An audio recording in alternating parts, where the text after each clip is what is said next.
Bapak ada, tu anak saya. Okey, bapak.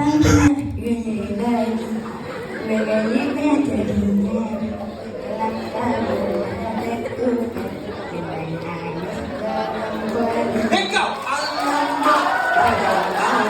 Mana guru, rumah siapa dulu? Saya pun tak tahu, pernah bincang. Rumah saya dulu, bolehkah begitu?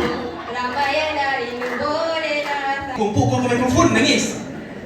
Tak ada. Abang dulu waktu sekolah sampai tak tahu nak melayu macam mana dah. Kadang tu dia macam, dia dah cakap kan, boleh semua. Introvert, awak set boundary dengan orang yang awak tak nak bergaul. Itu bukan awak je. Saya ni pun buat benda sama. Ada rakan-rakan saya yang saya set boundary, saya tak contact dah. Sebab saya tahu bila jumpa, dia akan jadi suasana yang tak best. Ada satu culture kawan-kawan saya ni yang saya tinggalkan terus. Saya left je grup-grup tu. Ini bagus. Kita create boundary kepada circle yang tiada manfaat.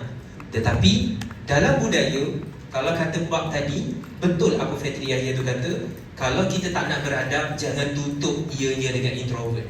Contoh, tak bagi salam, masuk rumah pun senyap-senyap.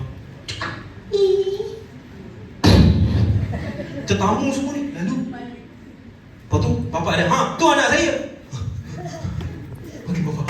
Dengar, kalau yang tak setuju mungkin dia kata, biarlah, itu hak dia. Gen Z ada hak kami. Secara turun-temurun, Syawal yang kita nantikan ini adalah kunci kepada silaturahim. Daripada zaman nenek moyang, zaman P. Ramlee,